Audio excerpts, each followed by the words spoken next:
जय श्री कृष्णा। आप सभी को कार्तिक मास की हार्दिक शुभकामनाएं। कार्तिक मास महात्म्य, पहला अध्याय।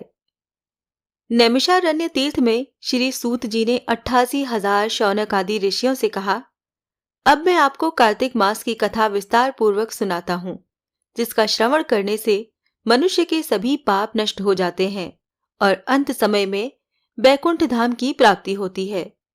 सूत जी ने कहा, श्री कृष्ण जी से अनुमति लेकर देवर्षि नारद के चले जाने के पश्चात सत्यभामा प्रसन्न होकर भगवान कृष्ण से बोली, हे प्रभु, मैं धन्य हुई, मेरा जन्म सफल हुआ। मुझ जैसी त्रैलोक्य सुंदरी के जन्मदाता भी धन्य है, जो आपकी 16,000 स्त्रियों के बीच में आपकी परम प्यारी पत्नी बनी। मैंने आपके साथ नारद जी को वो कल्प वृक्ष आदि पुरुष विधि पूर्वक दान में दिया, परंतु वही कल्प वृक्ष मेरे घर लहराया करता है। ये बात मृत्युलोक में किसी स्त्री को ज्ञात नहीं है। हे त्रिलोकीनाथ, मैं आपसे कुछ पूछने की इच्छुक हूँ। आप मुझे कृपया कार्तिक महात्म्य की कथा विस्तार पूर्वक सुनाइए, जिसको सुनकर मेरा हित हो और जिसके करने से कल्प पर्यंत भी आप मुझसे विमुख न हो। सूत जी आगे बोले। सत्यभामा के ऐसा वचन सुनकर श्री कृष्ण ने हंसते हुए सत्यभामा का हाथ पकड़ा और अपने सेवकों को वहीं रुकने के लिए कहकर विलास युक्त अपनी पत्नी को कल्प वृक्ष के नीचे ले गए और फिर हंसकर बोले, हे प्रिय, 16,000 रानियों में से तुम मुझे प्राणों के समान प्यारी हो। तुम्हारे लिए मैंने इंद्र और देवताओं से विरोध किया था। हे कांते, जो बात तुमने मुझसे पूछी है उसे सुनो। एक दिन मैंने तुम्हारी इच्छा पूर्ति के लिए गरुड़ पर सवार होकर इंद्रलोक जाकर कल्प वृक्ष मांगा। इंद्र द्वारा मना किए जाने पर इंद्र और गरुड़ में घोर संग्राम हुआ और गौलोक में भी गरुड़ जी गायों से युद्ध करने लगे। गरुड़ की चोंच की चोट से उनके कान और पूंछ कट कर गिरने लगे, जिससे 3 वस्तुएं उत्पन्न हुईं। कान से तंबाकू, पूंछ से गोभी और रक्त से मेहंदी बनी।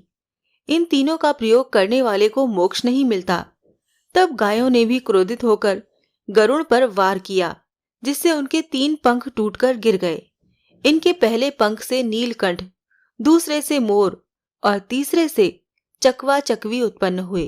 हे प्रिय, इन तीनों का दर्शन करने मात्र से ही शुभ फल प्राप्त हो जाता है। ये सुनकर सत्यभामा ने कहा, हे प्रभु, कृपया मुझे मेरे पूर्व जन्मों के विषय में बताइए कि मैंने पूर्व जन्म में कौन कौन से दान, व्रत और जप नहीं किए हैं। मेरा स्वभाव कैसा था, मेरे जन्मदाता कौन थे और मुझे मृत्युलोक में जन्म क्यों लेना पड़ा। मैंने ऐसा कौन सा पुण्य कर्म किया था जिससे मैं आपकी अर्धांगिनी हुई।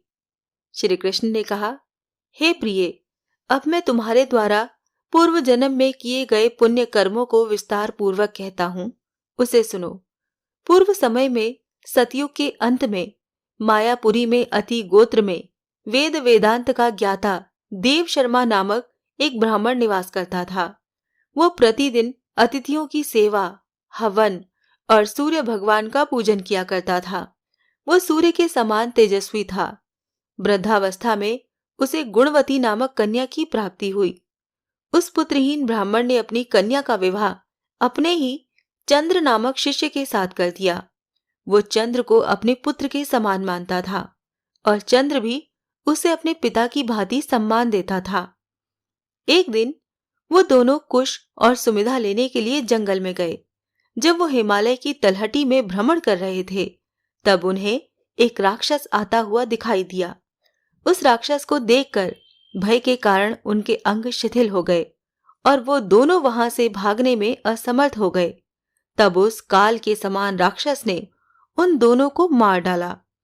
क्योंकि वो धर्मात्मा थे, इसीलिए मेरे पार्षद उन्हें मेरे बैकुंठ धाम में ले आए। उन दोनों द्वारा आजीवन सूर्य भगवान की पूजा किए जाने के कारण मैं उन दोनों पर अति प्रसन्न हुआ। गणेश जी, शिव जी, सूर्य और देवी, इन सब की पूजा करने वाले मनुष्य को स्वर्ग की प्राप्ति होती है।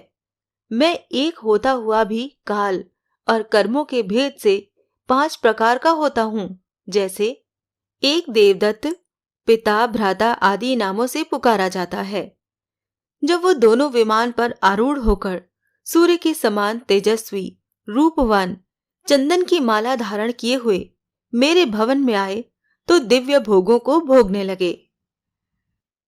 इससे आगे की कथा हम सुनेंगे कार्तिक महात्म्य के दूसरे अध्याय में। जय श्री कृष्णा।